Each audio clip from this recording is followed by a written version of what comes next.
good evening. Welcome. This is Hot Edition. We're live on Isapata Desawe Kanda. Also live on Kesmi 107.1 in Tamale and beyond. We're live on W93.5 in Wa and beyond.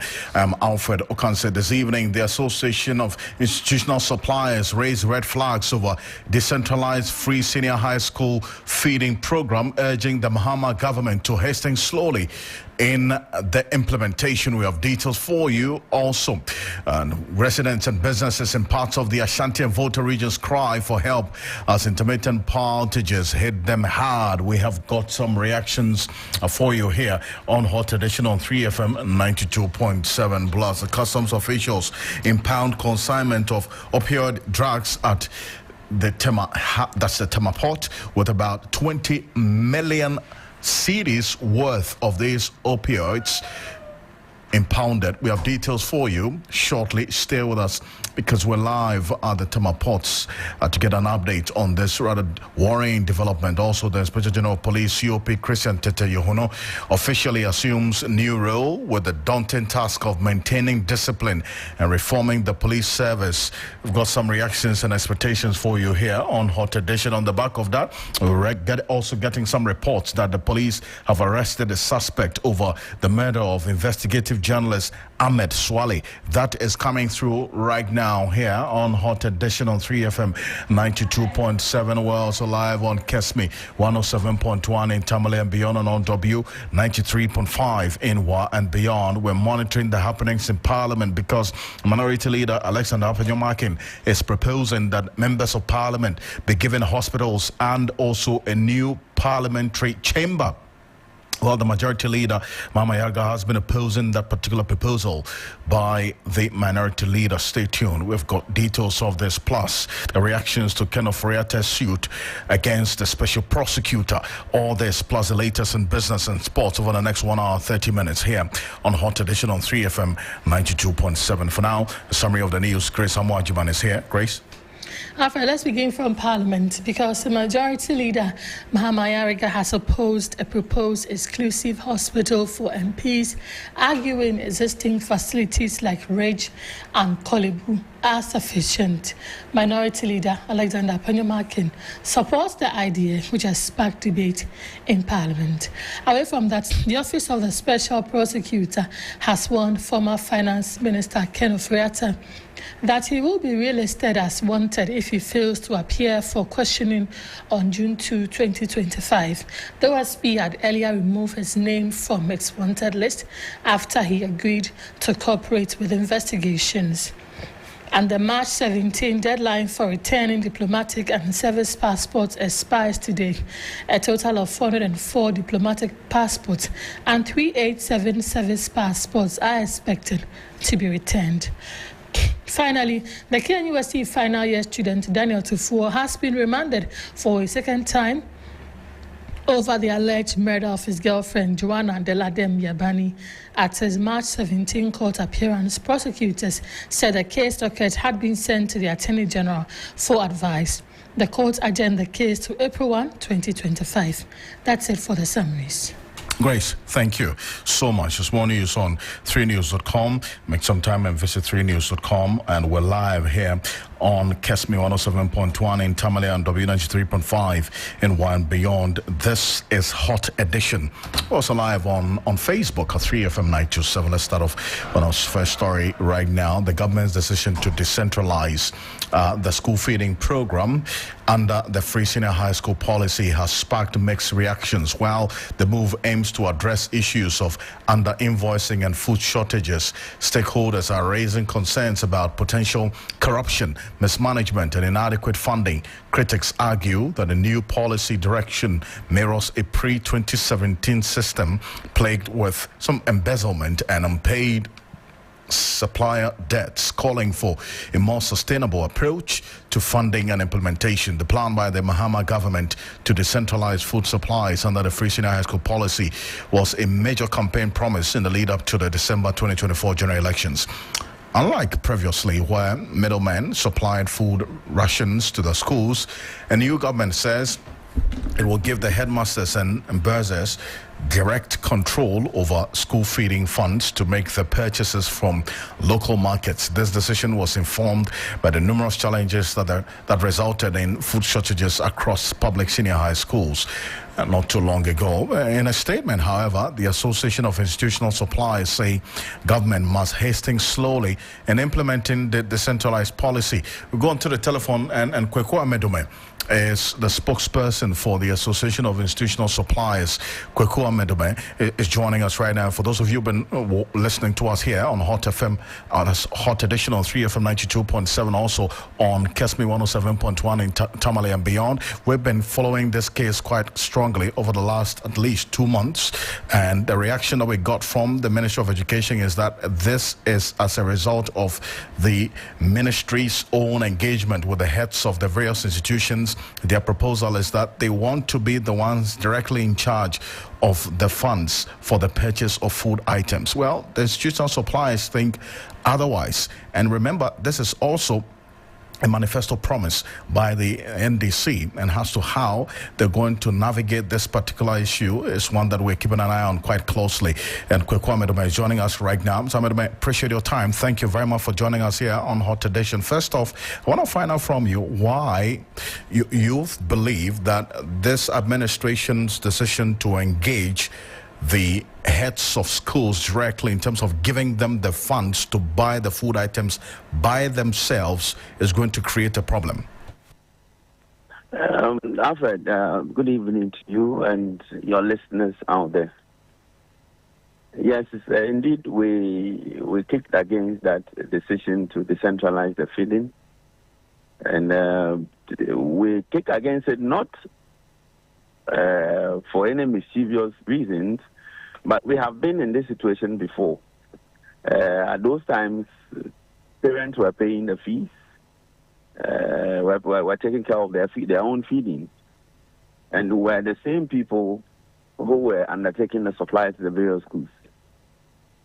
What happened was we were facing difficulties in retrieving our money, and there were no proper record bookkeeping, and our monies, there are some suppliers who still have their monies locked with heads of institutions, heads of these secondary schools, with the excuse that those headmasters who took over the food items for the schools were transferred, and there was no proper record, so we have lost that money. And the reason why government proposed to decentralize it was to solve the problem of delay and the bad food being prepared for the students and all that. But we are saying that that will not solve the problem.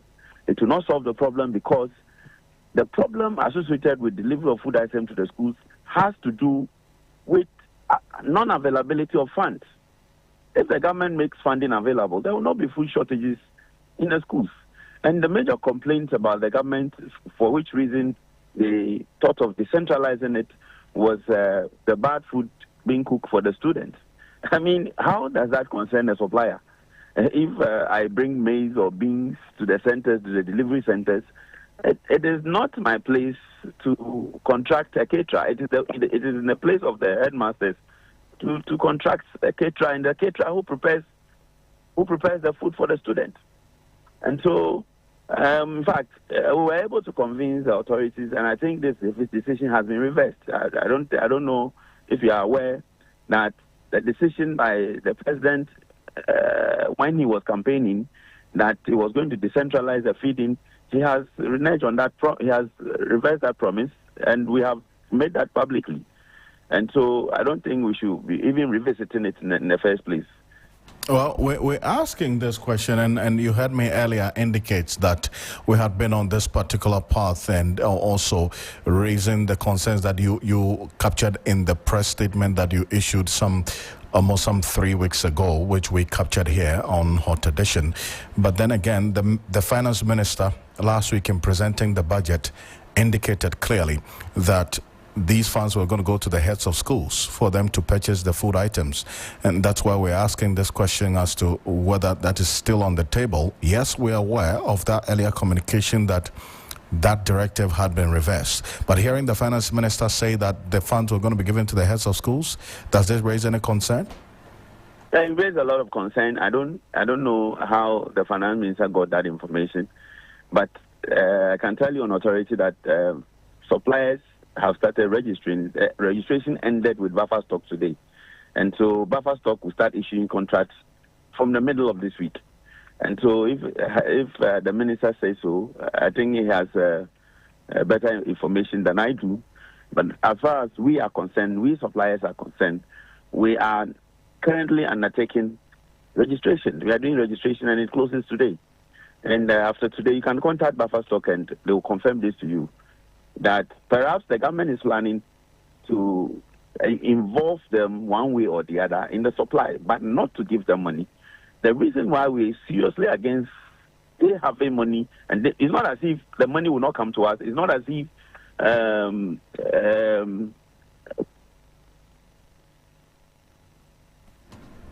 Hello? But the point here is we have been there before. As I speak with you, there are suppliers who still have their money locked up with this head of institutions.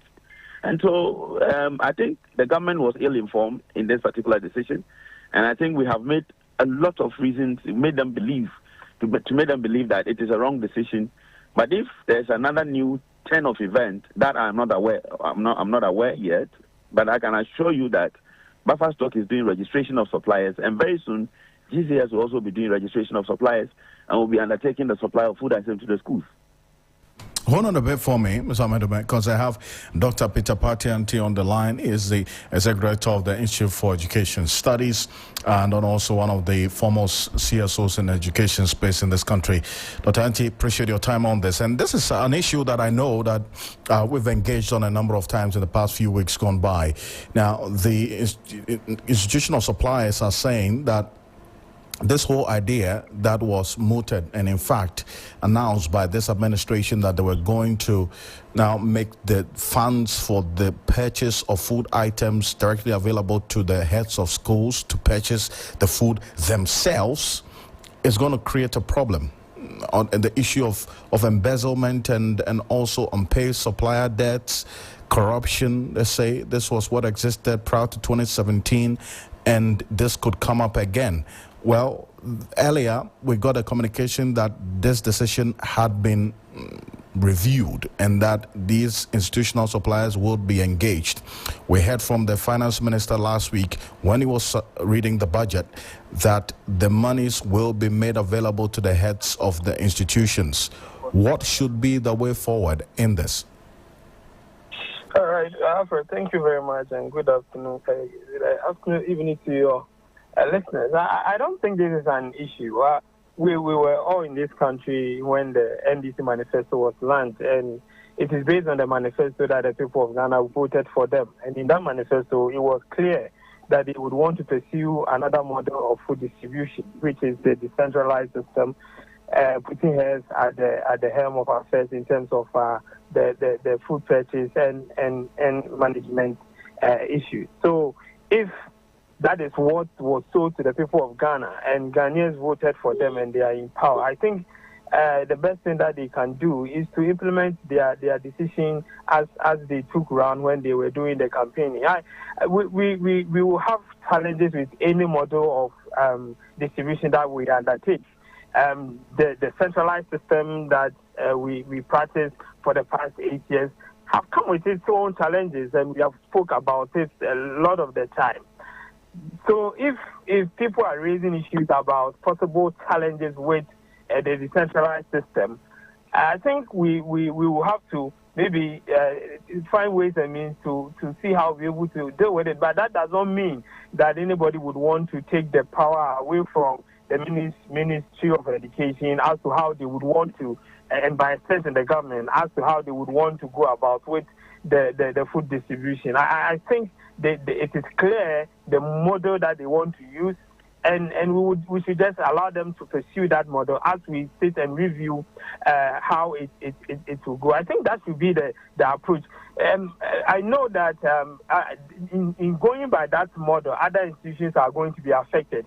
It lies within their right to raise issues with it, but I don't think that anybody should go ahead and say that there will be corruption issues and there will be embezzlement and so on. These are also challenges that have been attributed to the centralized system. In fact, most of the food shortages that we experience is because of the centralized model that we are practicing.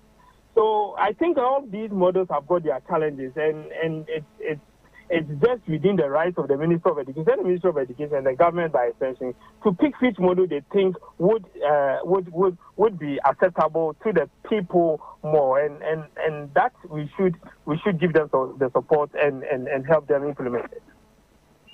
Well, we're also hearing right now, and you heard me speak to the spokesperson for the Association of Institutional Suppliers, Kwekwa Meduma. He had indicated that they have, over the last at least 1 month, engaged the ministry and all the agencies responsible for this, and there had been some agreement of a possible review of that directive so that the monies are not going to be given to the heads of the institutions as was earlier communicated. So, well, that's the information that we have. That communication should not come from the institute. I think that communication should come from the Minister of Education.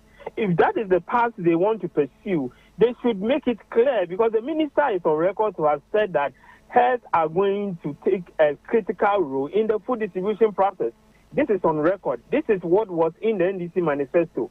If the Minister of Education and the Minister of Education, by extension, the government want to pursue another model, they should communicate it right to the people of Ghana so that we'll be able to follow suit and do the discussion appropriately. But if we are not hearing that from the ministry, I think that I would want to wait till I get an official communication from the ministry.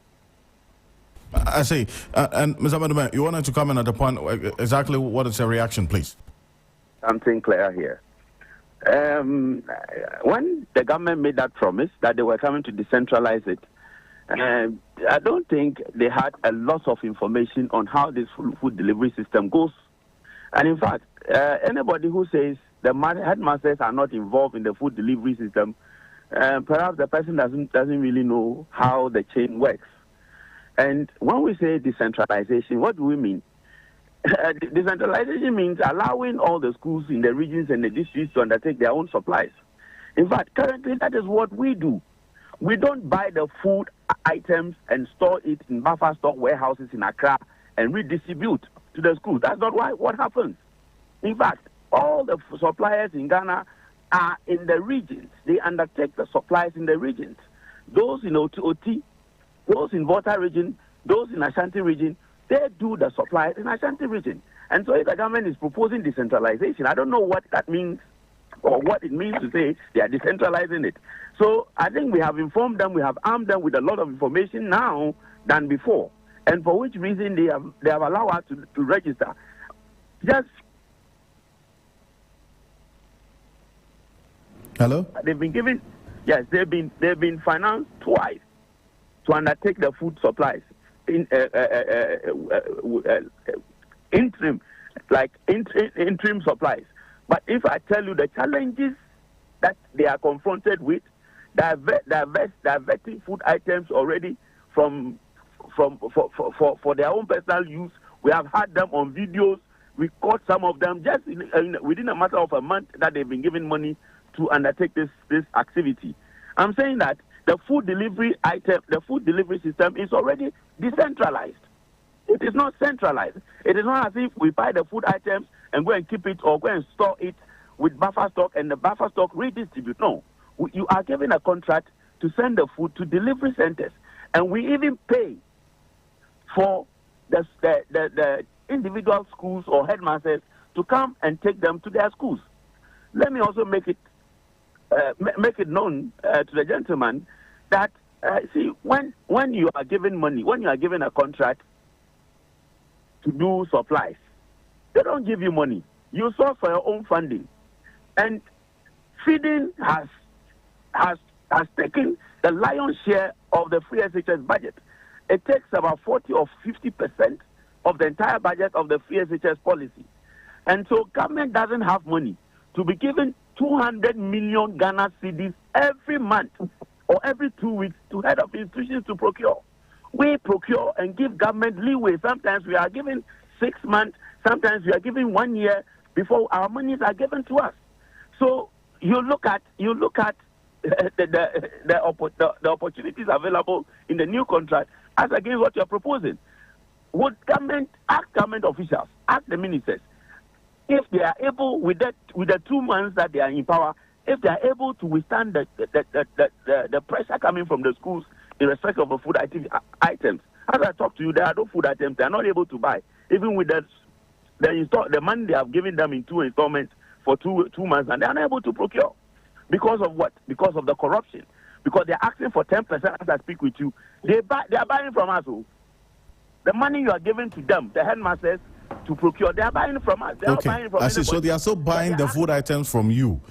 From you. We are the ones doing the supply. Okay. We are only saying that we want the Ministry of Education to be paying us. We are not saying that we are not saying that headmasters should not get involved. Headmasters are already involved. For instance, when I send my food to Maoli School or Claytown Secondary School, the headmaster is supposed to supervise and ensure that I brought the right items, the right quality, and with the right specifications. So the headmasters are deeply involved. They must open their eyes at the delivery centers and ensure that they take delivery of the food items that are required, that are specified for the contract, for the supplier.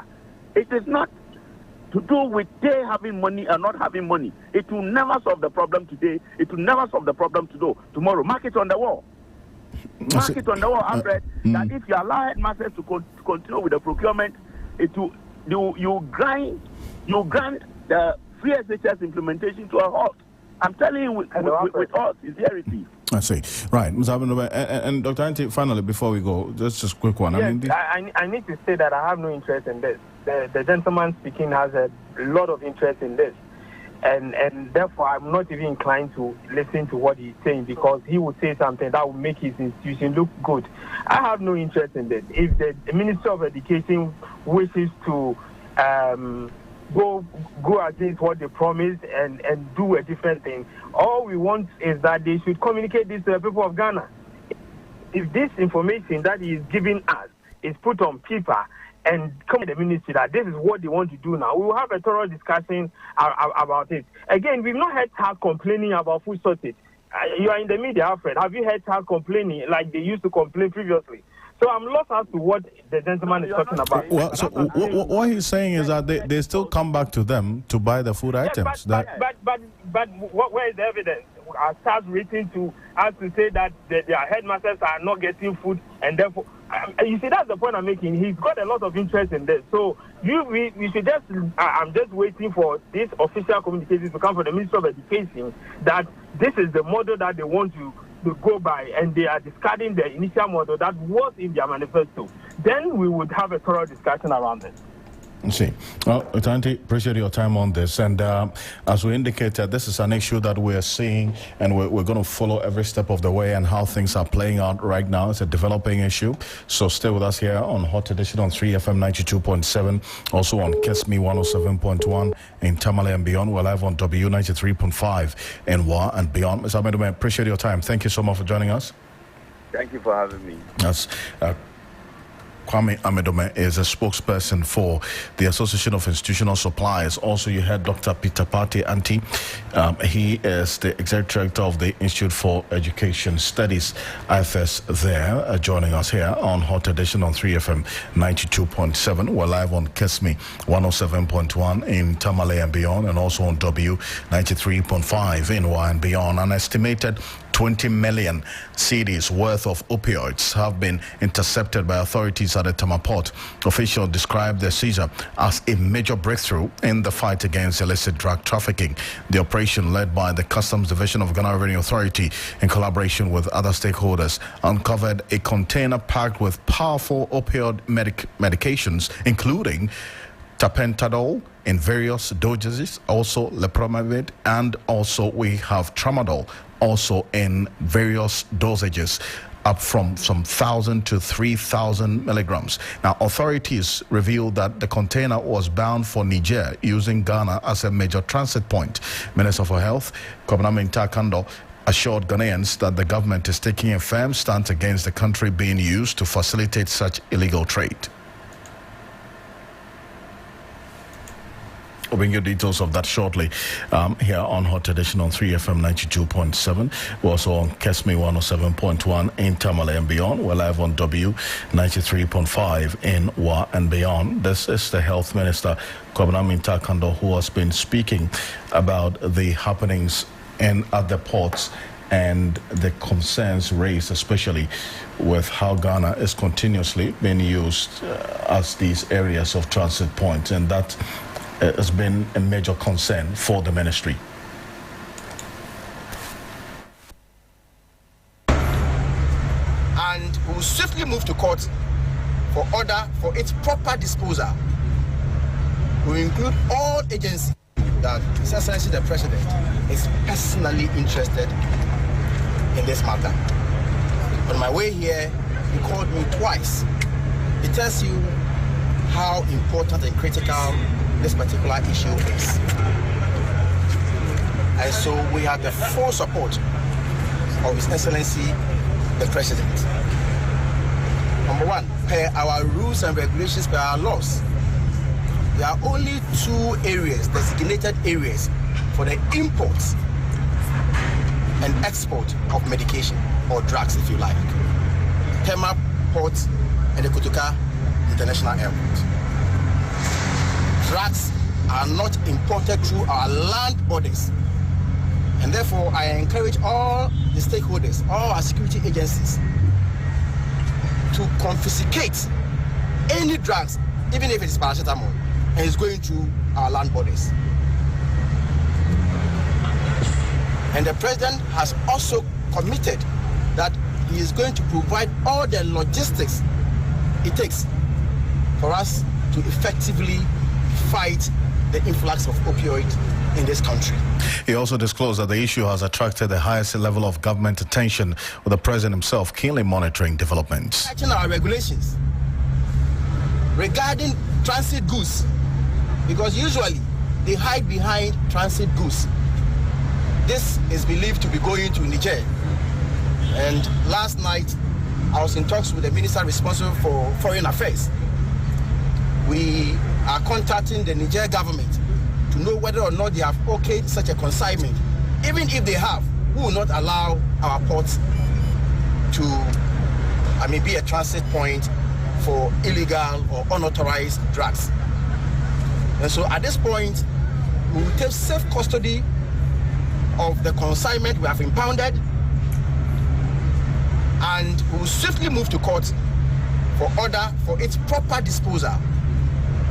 We will include all agencies, and you agree with me that this fight is multi-sectorial. NACOC on board, FDA, customs, everybody. And anybody who will find himself in this particular issue or matter, we will deal with the person. I've asked the whereabouts of the exporters or the importers, and very soon I'll be updated on their current status. And so we want to encourage all of you, the public, to give us the information as and when you pick them. Without information, there's less we can do. We will do our best. The logistics will be provided. We will open our eyes. But we encourage you to also give us the tip-offs. From time to time, we'll be embarking on raids. We need your full cooperation, because this can destroy our country. That's the Health Minister assuring that government, in partnership with the relevant agencies, is working to tighten regulations and enhance monitoring at all major ports to prevent Ghana from becoming a corridor for drug trafficking. Now, the United Nations Office on Drugs and Crime, UNODC, also has noted that increasing use of West Africa as a transit hub for illicit drugs, including opioids, trafficked from Asia and Latin America en route to Europe and North America, is increasing over time. Drug seizures, primarily of cocaine and cannabis, have soared, highlighting the region's role as a significant drug trafficking corridor. Let's bring in Dr. Richmond Dedusa-Poku, who is an expert and executive member of the Pharmaceutical Society of Ghana. Dr. Richmond Dedusa-Poku, thank you so much for joining us here on Hot Edition. First of all, I want to find out from you, man, this seizure, and hearing the minister talk about measures that have been put in place, what, in your view, as a society, should be the various areas of concern to the minister in clamping down on Ghana being used as a transit point for these illicit drugs? Thank you very much for this opportunity to share with the public about measures that have been taken so far. And we are very happy as Pharmaceutical Society of Ghana about what our sector minister, Honorable Ocansey, is doing. You remember that all the interactions that we had with you, our earlier presser, all the detailed steps that we advocated for is currently being used by the minister and the Minister of Health to engage this menace. First of all, we mentioned the idea that there has to be a strong intersectoral collaboration. And you can see in this case, the NACOP is there, FDA is there, the CID, the Customs Division of GRA, all these agencies have come together to push to make sure they nip these things in the bud. And we advocated during our discussion the last time that these things will have to be intelligence-led, because so many containers come into the country, you can't open every single container. And therefore, our intelligence agencies, when their ears are on the ground, and like the minister said, anybody who has any information, may please bring it to their attention. If we have intelligence leading this work, then seizures will maximize in terms of recovery. And that, for me, is a very good step we've taken. The other step is also the national level that is taken, that right now the president is fully involved. Just a few days ago, the president of the Pharmaceutical Society of Ghana and the Honorable Minister of Health, Honorable Ocansey, and other stakeholders like the Pharmaceutical Importers Association, PIWA, and the local manufacturers, PMAC, they all met at the residency to have discussions with the president. So when you have the political push behind such activities, then you realize that resources will flow in, logistics will come into the picture, and that will ensure that Ghana doesn't become a hub. So far, we are fairly satisfied with the things that are happening on the ground. But what are you also, as a Pharmaceutical Society of Ghana, planning to contribute to this fight, especially because this is a sophisticated, syndicate that we're seeing, and as the minister is acting and government is putting measures in place, they would also be devising new ways of outwitting the system. So what are you going to do to help in clamping down on this illicit drugs trade? The Pharmaceutical Society of Ghana is basically made up of professional pharmacists. Our key role in this fight is education. Of course, these ones were passing through the country to Niger. But nevertheless, whenever goods pass through a country, you may find that there will be a residual effect. Some may be left in the country that is passing through. So realize that Tamatin 225, we found some in Tamale already. Tramadol in higher strength are already in the ghettos. Our role has largely been education. We need to educate the youth of the dangers of taking these opioids, and that's what we've been doing for the past 2 years. What we would love to do is, for instance, like 3FM or TV3 or all these media houses to give us opportunity to be able to bring this education to the doorsteps of the youth. And that is something that we look forward to. We are also spread across the country, community pharmacies all over, about 6,000 community pharmacies. And in these community pharmacies, we do opioid education. Even for ones that are prescription driven, we always advise clients on how to use it and how to look for signs that may lead to addiction, and the appropriate referral to doctors who may write these things. But of course, these ones that are being smuggled are not the hospital type. They are not the prescription type. And so our own will be more of the professional education from our end. with regard to the ones we're discussing now, they are more or less illicit, and therefore the channels of distribution are not necessarily through the pharmaceutical supply chain. And that's where the FDA, in fact, the drug section of the FDA, they are all members of the pharmaceutical society. They are all pharmacists over there. So we are always in link with them as our members. The pharmacists who are in the Ghana Health Services and the Ministry of Health, they are all our members, and we are always behind the scenes collaborating and discussing the things that may help us to abort these channels. Thank you very much for joining us. Appreciate you, as always. And as the executive member of the Ghana Pharmaceutical Society, they're talking about this increasing use of Ghana as a transit point for the trade of illicit drugs. That's Dr. Richmond Edusa Poku here on Hot Edition. Now, as you've been monitoring since the beginning of the day, we're knowing now that the special prosecutor has been sued by the former finance minister, Ken Ofori-Atta, and the special prosecutor has also, in response, asked Ken Ofori-Atta to return to Ghana before or on June 2nd, 2025. This has generated some reaction from the lawyers of Ken Ofori-Atta, criticizing the special prosecutor for what they've described as rushing to the public. This criticism comes after the OSP issued a stern warning to Ken Ofori-Atta, stating that he would be relisted as a wanted person if he fails to appear for questioning on June 2, 2025. The latest stance of the OSP comes after Ken Ofori-Atta filed a suit against him, seeking an injunction to prevent his reclassification as a wanted person. His legal team argues that the OSP's actions are baseless and unjustified, emphasizing that he has cooperated with investigations through his lawyers. They claim that any attempt to label him a fugitive would be unfair and damaging to his reputation. Adam Senano is a co-chair of the Citizens Movement Against Corruption. He's joining us on the telephone right now. Senano, appreciate your time. Thank you for joining us. This latest development, now a suit challenging the legal right of the special prosecutor to declare Ken Ofori-Atta wanted, and the OSP also then replying with a statement giving Ken Ofori-Atta an ultimatum to appear on or before June 2 or face the consequences. How does all of this strike you?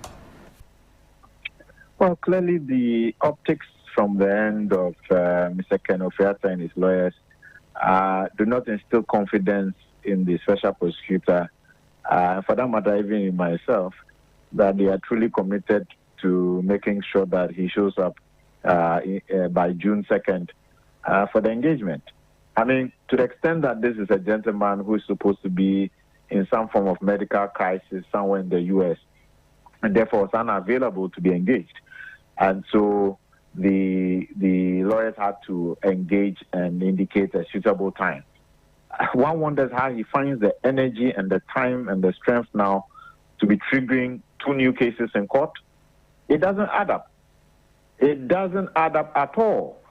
So this, I don't know whether somebody is trying to throw sand or dust in our eyes and thinking we cannot see an attempt, as it were, perhaps to make sure that at the end of the day, maybe he doesn't show up and then they can get away. I mean, it's not convincing at all. If you were in medical crisis for the reason that we were saying the special prosecutor ought to have been more sensitive and allowed him, would you, in the middle of a medical crisis, start 2 new cases in court? It doesn't add up. I see. Then Ken Ofori-Atta, and then by extension the NPP, is saying that Ken Ofori-Atta is ready to show up, and the fact that he has some health crisis doesn't bar him from initiating court action, does it?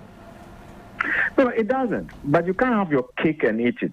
You can't court the sympathy of citizens and say that you are in such dire situation, you are not in a position to be physically available.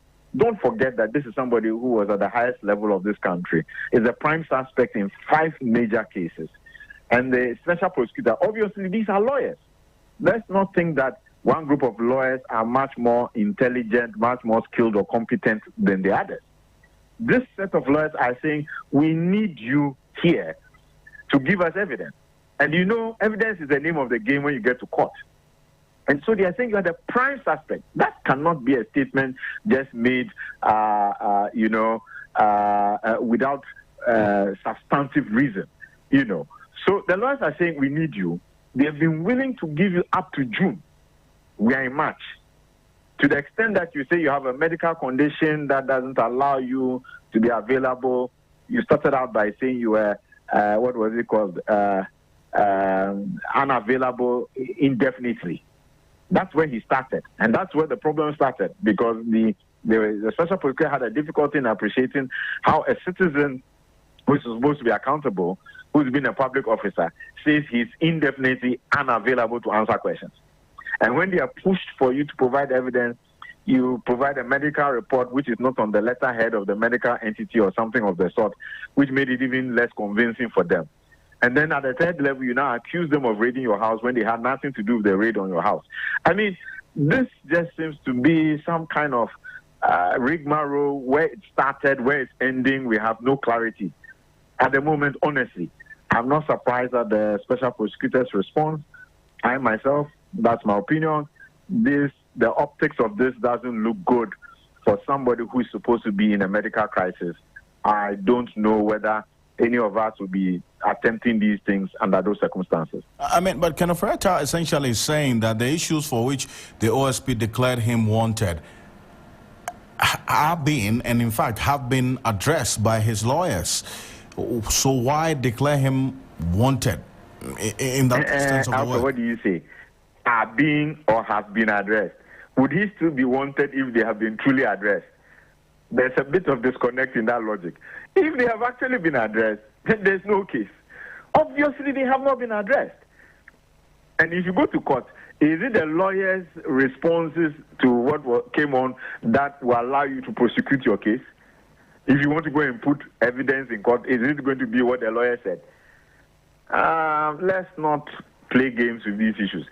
The witness, the prime suspect, needs to answer the questions, make sure that the evidence gathered, the special prosecutor can be comfortable with whatever responses have been provided before they get to court. And they have been, willing enough to give you as much time as June. I'm not quite sure whether now we have special citizens in this country, or some people are still thinking that they are the top government officials, If it was you or me, Alfred, you think that this laxity and flexibility would have been able to galvanize this kind of political party hue and cry, and then it's as if, therefore, everything should stop. I don't think that this is convincing at least some of us. I see, but before I let you go, one of the lawyers for Kenneth Ofori-Atta, that's Frank Davis, is saying that why is the OSP rushing and publicizing every step that he takes about this matter? He should be quiet and just respond to Kenneth Ofori-Atta's suit. Please, who is rushing here? Why is Kenneth Ofori-Atta, who is in a critical medical situation or crisis in the U.S., rushing when this case could be dealt with after he comes back and exonerates himself? Can somebody explain to me what the thinking behind somebody in a medical crisis who cannot show up, who apparently might die if we don't give him the support and are sensitive to his needs? Why would he, in a medical crisis, together with his lawyers, be pursuing these cases when those cases could easily be handled and dealt with after June, when he comes and responds as every responsible citizen and gives account of his tenure? Let's send the question back to them. Mazano, appreciate your time. Thank you so much for connecting with us on this. And thank you for having me. Adam Zano is the co-chair of the Citizens Movement Against Corruption. I'm going to go straight to the presidency, the Jubilee House right now, because President John Mahama is swearing in the security chiefs, that's the head of the chief fire officer, the comptroller of the Ghana Immigration Service, and then also the head of the prisons service, the chief prisons officer. Let's cross over to the Jubilee House right now as the president reads to them the oath of office.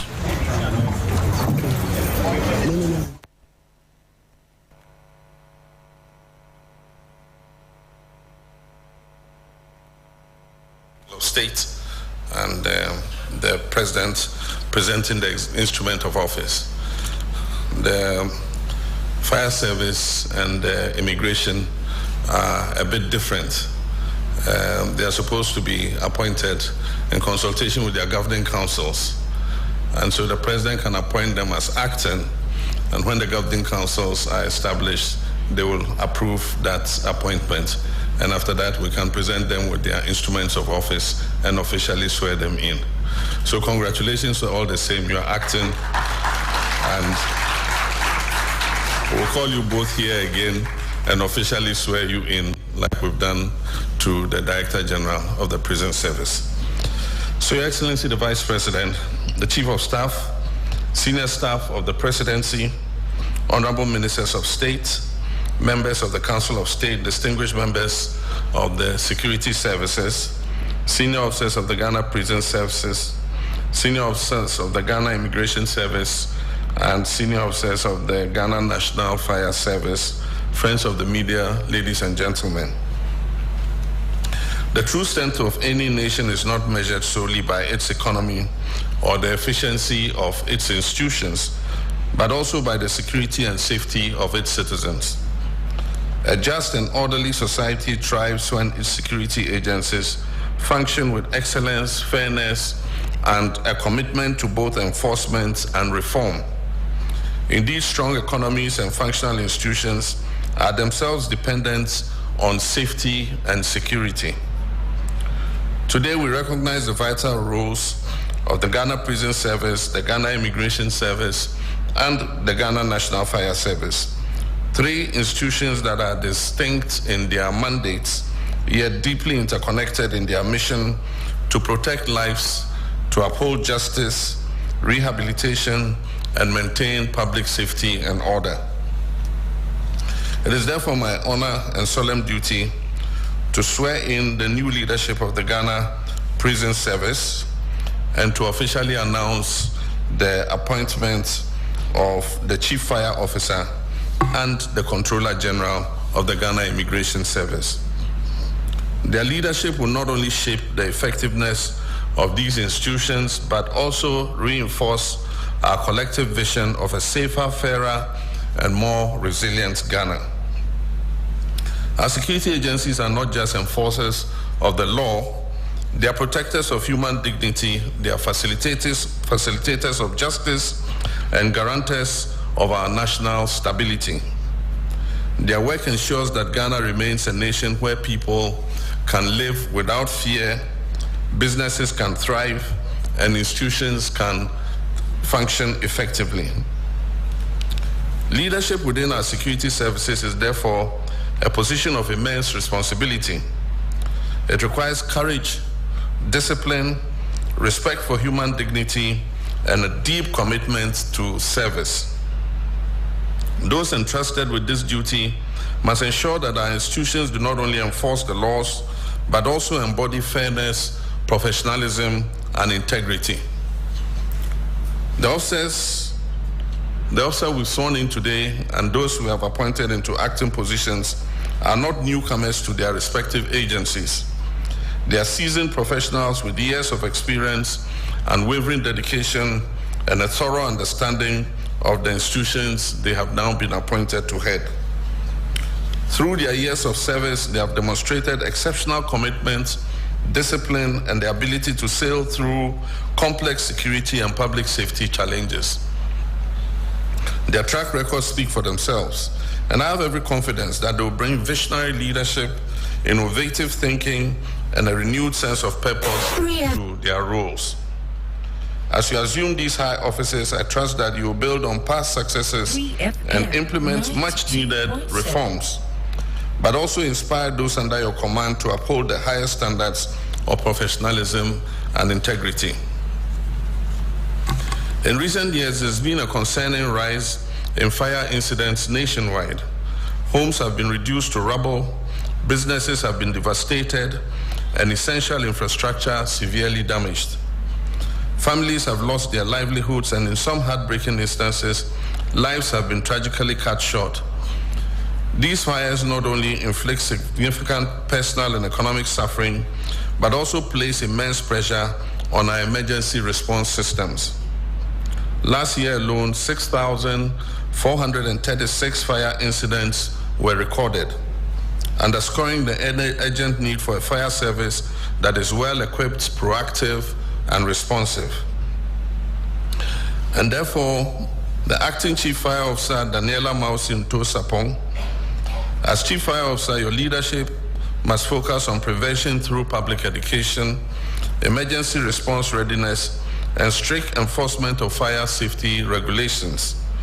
Fire audits must be effective and safety laws enforced without compromise. You have my full assurance that this administration will provide every necessary resource to ensure that the Ghana Fire Service is well equipped to protect lives and property. As indicated,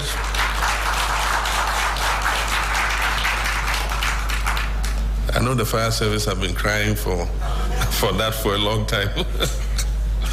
As indicated in the 2025 budget, all essential projects will be completed and officer welfare will remain a priority. For our new Director General of Prisons, Patience Bafuboni, your appointment comes at a time when we're committed to modernizing our correctional system. Prisons should not merely be a place of confinement, but institutions for transforming criminals. True justice is not only about punishing wrongdoing, but also about offering a path to redemption. That is why the introduction of the prison service parole regulations, which will soon be laid before Parliament, marks a bold step in ensuring that individuals who have demonstrated genuine rehabilitation are given a second chance to reintegrate into society as responsible citizens. To further reduce deviance, rehabilitation programs must be strengthened with expanded education, skills training, and counseling to equip inmates with the tools to rebuild their lives when they come back into society. Overcrowding remains a major challenge in our prison service, and my administration will intensify efforts to implement alternative sentencing methods to ease the pressure on our prison facilities. At the same time, the prison service must embrace modernization with digital record keeping and enhanced security measures to ensure effective management.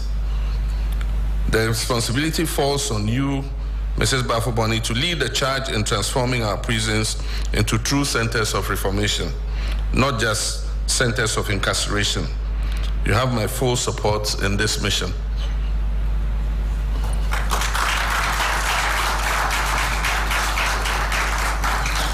For our new Controller General of the Ghana Immigration Service, Samuel Basintale Amadu, you inherit a critical responsibility in securing our borders and protecting our national interest. I charge you to intensify intelligence operations and work closely with other law enforcement agencies to dismantle human smuggling networks. Surveillance at all entry and exit points must be strengthened and modernized to detect and prevent illegal activity. Under your leadership, the Immigration Service must accelerate the digitalization of visa processing, permit issuance, and border monitoring to enhance efficiency and security. Additionally, I expect you to deepen interagency collaboration to ensure a coordinated and aggressive crackdown on transnational crimes, particularly drug trafficking. My administration stands fully behind you and will provide the necessary resources to empower the immigration services. I urge you to lead with vigilance, professionalism, and a firm commitment to ensuring our national security. To the gallant officers of the Ghana Prison Service, the Ghana Immigration Service, and the Ghana National Fire Service, you are the backbone of our nation's security, the guardians who stand firm in the face of danger.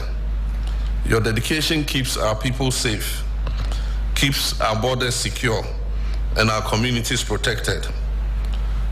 Ghana is grateful for your sacrifice, and my administration will continue to support you in carrying out your duties with dignity and excellence. I urge you to fully comply with your new heads in your continued service to the nation. To the outgoing heads of the Ghana National Fire Service, the Prison Service, and the Immigration Service, who I have already met personally, I have extended my sincere appreciation for their years of service. They have led their institutions with commitment and played a vital role in strengthening the institutions that they have led. I therefore again, on behalf of the people of Ghana, thank them and wish them well in their next endeavors. To you who have just taken up the mantle, the task ahead is great, but so is the opportunity to lead with integrity and purpose. Uphold the law, inspire your officers, and work tirelessly to strengthen the institutions that you now command. Ghana counts on you, and you have my full support in this mission. May your leadership bring progress, may your service bring honor, and may God bless our security services and our beloved nation, Ghana. I thank you for your kind attention.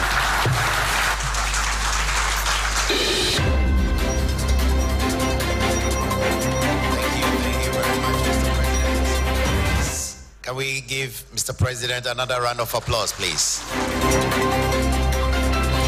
That's President John Dramani Mahama there, and this is a live coverage of the swearing-in of the new heads of the Immigration, Fire Service and Prison Service as well, live from the presidency. So that's information we're getting right now. You hear the president give them a clear charge on what he expects of them. DDGP 3 Patience Bafoboni replaced Isaac Kofi Eje as Director General of the Ghana Prison Service. She's been sworn in right now. DCFO Daniela Mausi Nto Sapong has also replaced Julius Kono as Chief Fire Officer of the Ghana National Fire Service, and DCI Samuel Basintale has replaced Kwame Esiatechi as the Comptroller General of the Ghana Immigration Service. All three of them are at the presence now. Let's hear from the DGP 3 Patience Bafoboni, Director General of the Ghana Prison Service. Invited guests, ladies and gentlemen, friends of the media. I stand before you today elated but humbled on behalf of my colleagues to say that we are grateful for the appointments made by His Excellency, the President of the Republic of Ghana. This we consider as a significant honor and responsibility, and I am deeply thankful for the trust and confidence reposed in us. I wish to express our heartfelt appreciation to His Excellency, the President, for this remarkable opportunity to serve our nation in these capacities as Director General of Prisons and acting heads of Ghana National Fire Service and the Immigration Service. This government's vision for the progressive and humane prison system inspires us all, and I am committed to working tirelessly to realize this vision and to lead the next phase of modernization and transformation of the Ghana Prison Service, just like my other colleagues from the Ghana National Fire Service and the Immigration Service. Your Excellency, we bring to this road decades of experiences spanning different roles from the very bottom of the hierarchy as operational prisons, Ghana National Service and immigration officers, all the way into the management, and so have followed the evolvement of the strategic directions of the services we all lead or act as heads. These experiences makes us fully aware. You've been listening to the live coverage of the swearing in of the Chief Fire Officer, that's DCFO Daniela Mausi Into Sapong, and also the Director General of the Ghana Prison Service, DDGP3, Patience Bafoboni, and also the Comptroller of the Ghana Immigration Service, DCI Samuel Basintale, live from the presidency. It's just a minute after 6 p.m. It's live here on Hot Edition on 3FM 92.7. We're live on Kesmi 107.1 and on W93.5 in and beyond. We're back shortly after this quick break with some more news. Stay with us.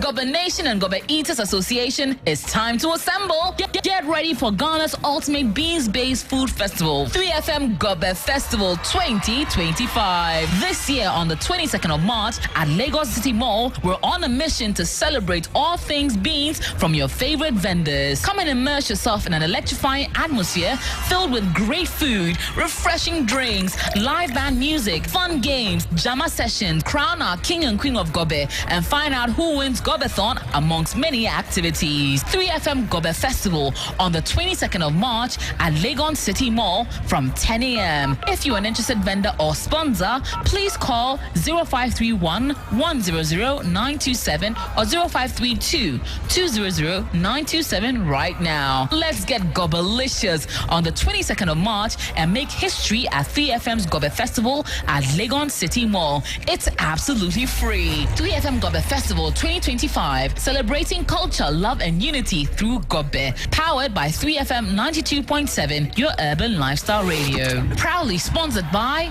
Origin.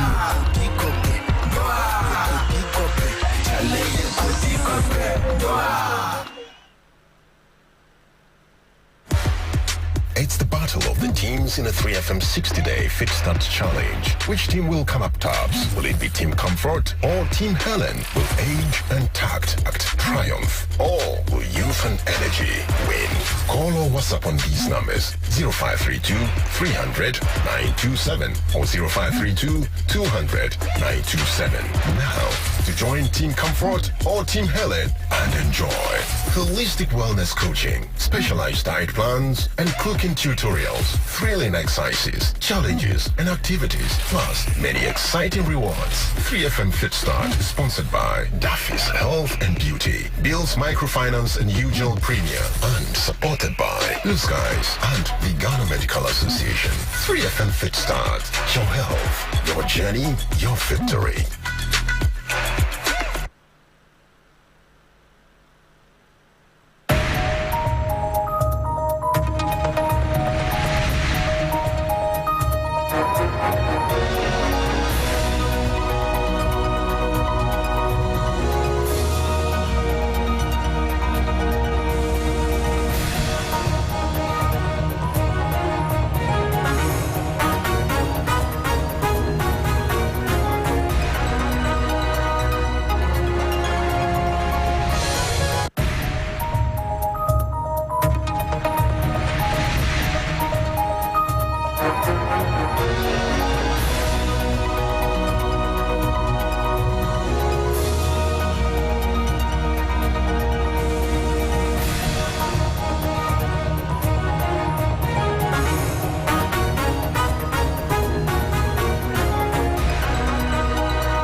Hello, good evening, and welcome to the business segment on Hot Edition with me, Bismarck Ausa. Coming up, transport operators project proposed reduction in fares as fuel prices decline for 3 consecutive pricing windows. We'll bring you details.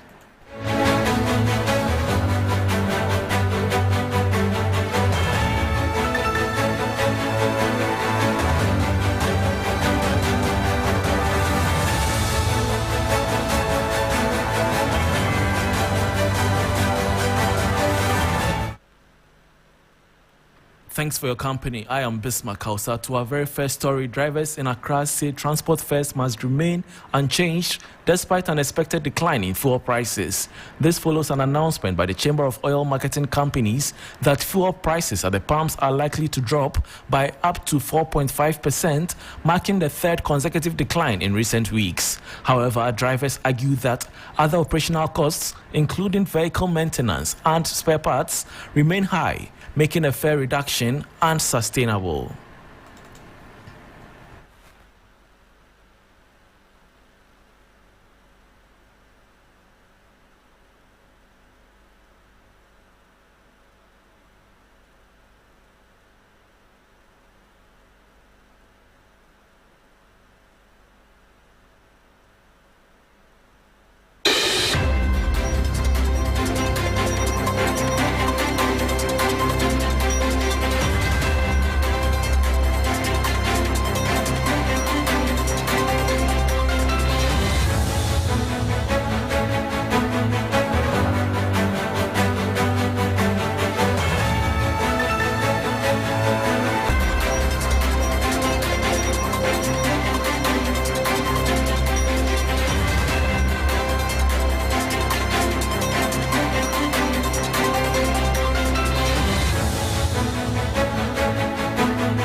So na se fair ne de ebegina ho ade anka bebo ayen but so omutifu no so omutifu no so de eba haye ntina eba yanka omutifu no so kakra nanka ama fair no so ejina ho a nte wo ma omutine de kakra to so sa na ase bedu no said their first net na and affect like my say omutiso a eboa mom because this year price no was so intino say let's say 200 cities are trips kakrebi ne betumi de wako yen drivers ne de yen you need to me I take transportation fee ni so and I need to me so I to me de etum and only a GPR2 for nejuma and moreover I want to full and more than 3 times this year nina the same fare na yeji last year and one yeji intino so motiswa yentumi ngasa wati so ene nti yenso ye gina no so the ati price ne so nti no the GPR2 for the betime decide any aban ne betime decide am I ye loli fe no so a ko ye 20 so we ti so sia e be ha ye wo pese de am we ti so no e so nti fe no de e be da be da no. And those are some drivers rejecting proposed reduction in transport fares amid expected decline in fuel prices by some 4.5%. Moving on, the Ghana Free Zones Authority stepping up efforts to boost local participation in the sector as part of a broader strategy to strengthen the economy. Newly appointed Chief Executive Mary Ausi reaffirmed the authority's commitment to supporting city stability by enhancing export-driven investment. She made these remarks during a courtesy call by the Importers and Exporters Association of Ghana, where she emphasized the need for greater collaboration between stakeholders to maximize the sector's potential.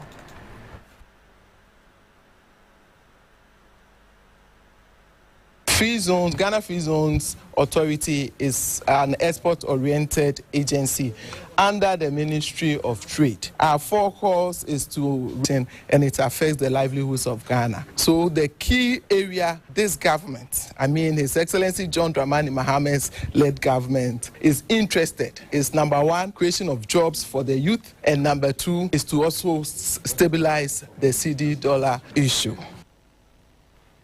And that was Mary Ausi, who is newly appointed Chief Executive of the Ghana Free Zones Authority. Meanwhile, Executive Secretary of the Importers and Exporters Association of Ghana, Samson Asaki Awingobit, encouraged members to take advantage of opportunities within the Free Zones regime, particularly the no capital requirement offer, to expand their businesses and enhance trade competitiveness. I want to recommend strongly that our visit today is an eye-opener, and we will serve as an ambassadors through today's meeting. It is said that Ghanaians who are into production and thinking that those who are operating within the free zone should be only non-Ghanaians or are only non-Ghanaians. It is not true. That the free zone authority saying that all of us who are into production, we can come and register with them. There are opportunities of market exhibitions. They will help us with some certain incentives to scale up our production. And free zone now is no longer going to be within just Tema Port and Takoradi or Tema Enclave and Takoradi Enclave. They are also expanding, and I'm told that they have opened offices in Kumasi. So those who are into production, it doesn't necessarily mean that you must be producing your product within the Tema Enclave or the Takoradi Enclave before you can have the opportunity to have the incentives from free zone. But where if you are having your factory and you're into production in Asante region, in Bono region, as we speak now, in Noro region, in the Upper East region, in Oti region, in Volta region, you can And that was Executive Secretary of the Importers and Exporters Association of Ghana, Samson Asaki Awingobit, ending the business segment on Hot Edition with me, Bismarck Ausa. For more business stories, please check out our website, 3news.com.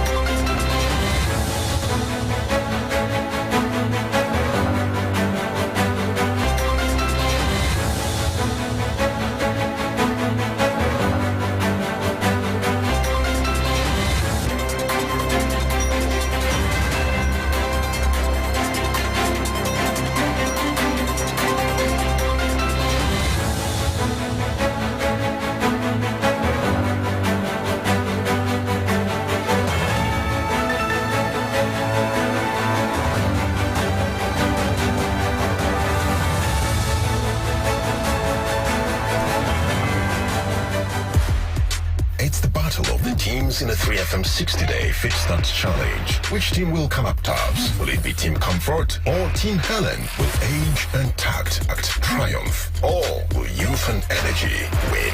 Call or WhatsApp on these numbers: 0532 300 927 or 0532 200 927. Now, to join Team Comfort or Team Helen and enjoy holistic wellness coaching, specialized diet plans, and cooking tutorials, thrilling exercises, challenges, and activities, plus many exciting rewards. 3FM Fit Start is sponsored by Daffy's Health and Beauty, Bill's Microfinance and UGL Premier, and supported by Blue Skies and the Ghana Medical Association. 3FM Fit Start, your health, your journey, your victory.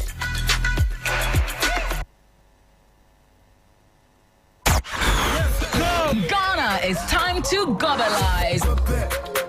Gobe Nation and Gobe Eaters Association, it's time to assemble.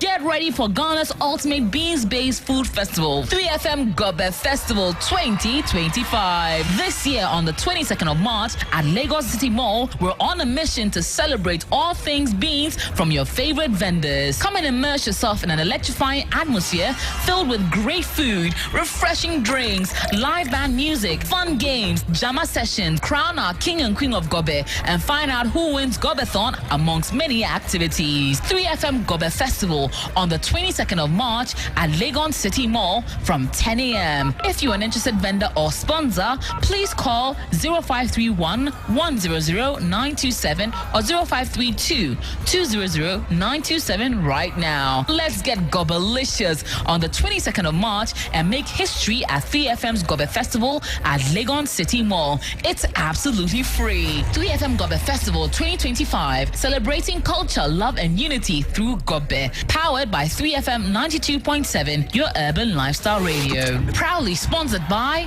Origin.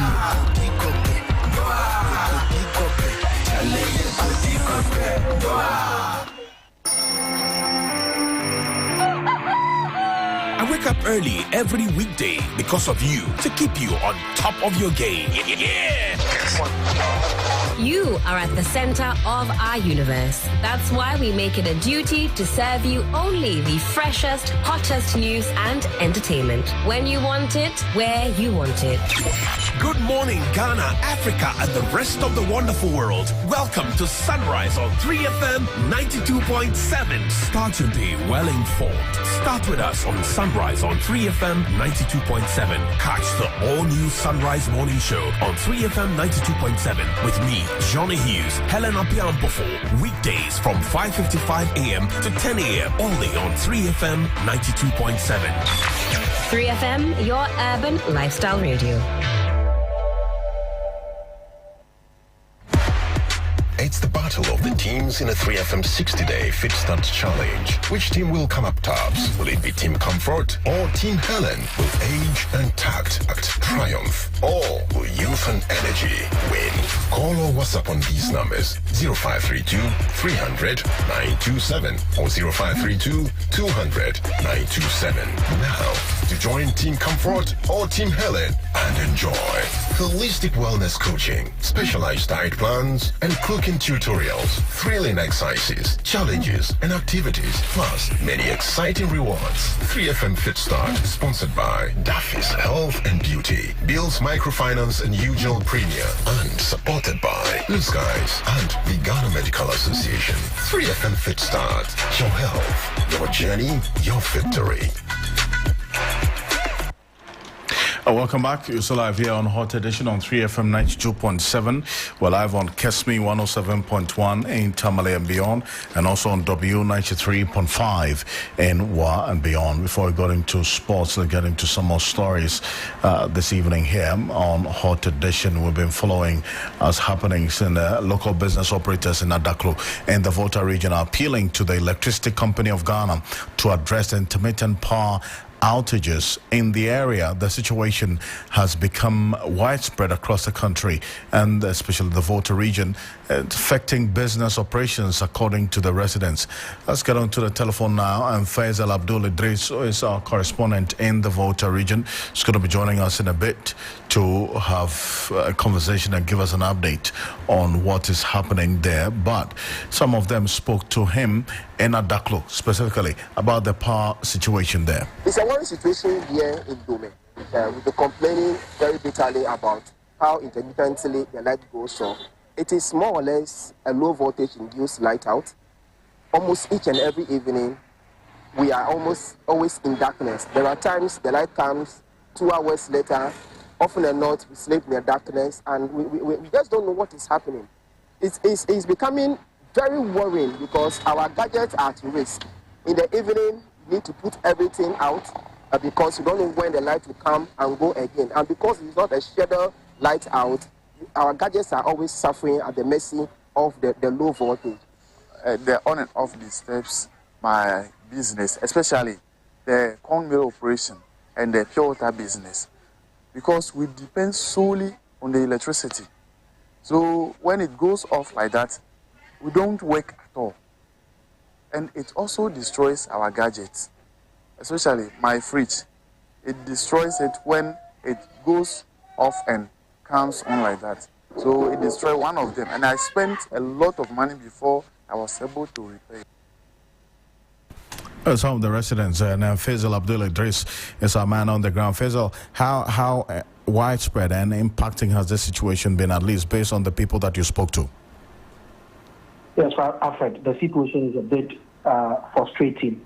Almost across the entire region, we hear people complaining about the power outages on social media, particularly in the southern part of the region, the Ketu North, Ketu South, and Kati South areas. They are experiencing almost 12 hours power outage, 12 hours power in throughout the period since the start of demand. I am very much aware that somewhere in October, November last year, part of Ho was going through the same situation. As I speak to you now, in Ho, on daily basis, people are complaining about low voltage. You go to North Dai, the same situation. You go to Pando, Hohwe, on daily basis, you hear people, residents, complaining about the situation. So it is widespread and frustrating residents, particularly local business owners, he said. Any indication of when this will be addressed? As a ECG in the area been given updates on exactly what's going to be done? Not really, except for this morning, ECG issued a circular indicating that they were going to undertake some maintenance work in the Kando Hawkway enclave, for which reason they will not be having light for the entire day. They have not spoken or issued any statement as to why we are experiencing these power outages across the entire region. I see. Appreciate you for this update. Faisal Abdul Idris is our Volta regional correspondent, giving us updates on the situation there in the Volta region. And in the Ashanti region, recent and announced power outages in parts of Kumasi have prompted residents to call for a load shedding timetable. According to the Electricity Company of Ghana, the ongoing power instability is due to technical challenges at the Awamasi bulk supply point. However, residents express frustration, stating that the situation is disrupting their business activities and demand immediate intervention. There's more in this report.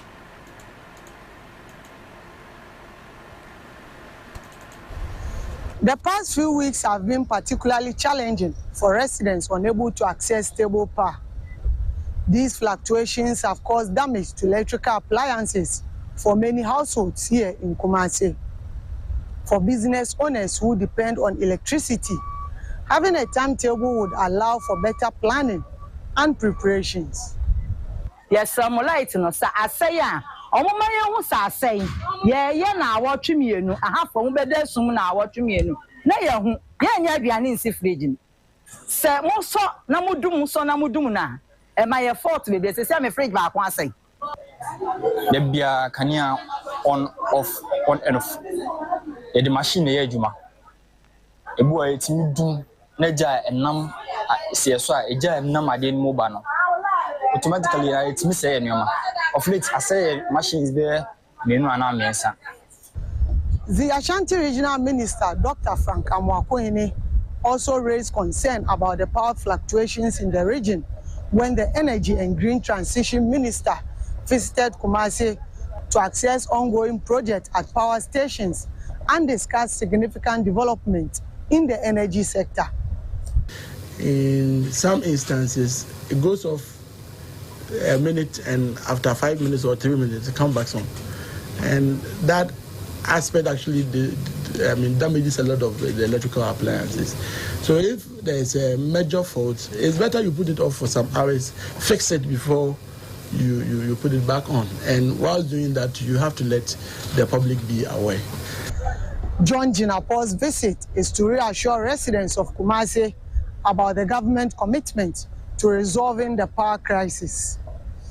We inherited a power system that was shedding about 750 megawatts as of December, but we are determined to ensure that we stabilize the power supply and in particular supply power to Ashanti region, Kumasi, and stabilize the power situation. We are also injecting some major supply points in terms of power generation here in Kumasi. The Ameri power plants have been relocated to Kumasi to strengthen the resilience of the power delivery. Also, Senate is supposed to put some power plants here. AXA is also supposed to put some power plants here. So very soon, Ashanti region and Kumasi in particular would be a major point for the supply of power. During his inspection, the minister evaluated Grico's newly commissioned transformer, the new power enclave, and other critical facilities at Anwomaso in the Oforuko municipality of the Ashanti region. But until the power situation is fixed, residents of Kumasi will have to bear the brunt of the current power fluctuations. Ibrahim Abubakar. As Ibrahim Abubakar there on the power situation in the Ashanti region. Before we go, let's get into sports now. And Ghana's Black Stars and their embattled head coach Otuado face a defining moment as they return to action in the 2026 FIFA World Cup qualifiers, knowing that anything short of victory could spell disaster.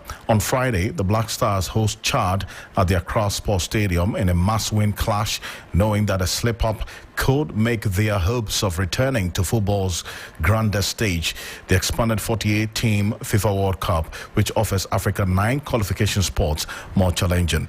Murtala Yakubu is at the Accra Sports Stadium where the team is having their first training session right now. Murtala, what's going on where you are?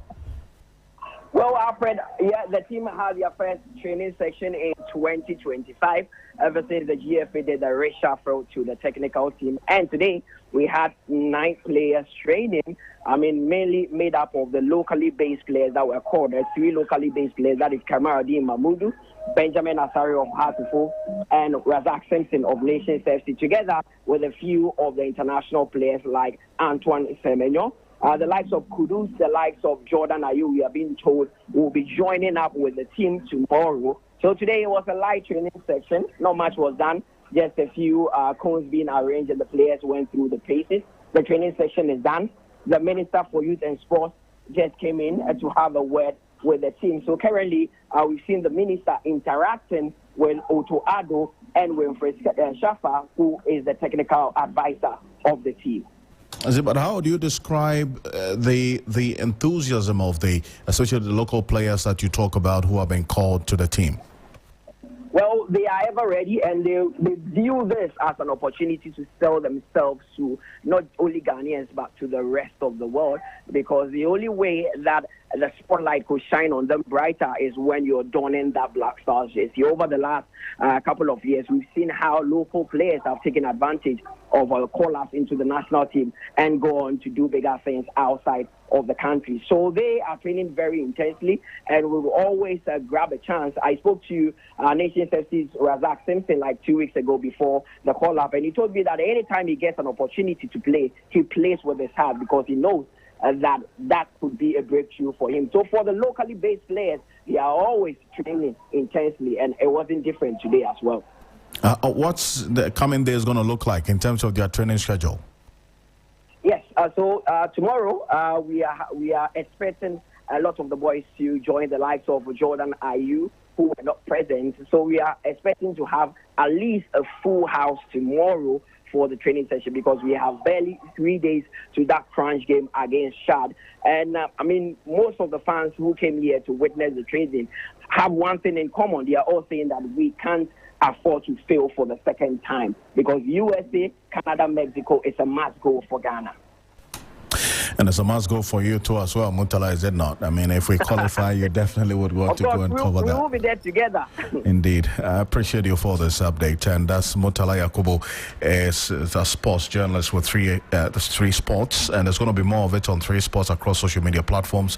Make a date with the 3 Sports team at 9 p.m. on TV3 for Sports Station. They're having an exclusive interview with the Minister for Youth and Sport, the Minister for Sports, I beg your pardon, the Sports Minister, Kofi Adams, is going to be joining them in the studio to have a conversation about the Black Stars and the expectation of Ghanaians ahead of that clash with Chad on Friday.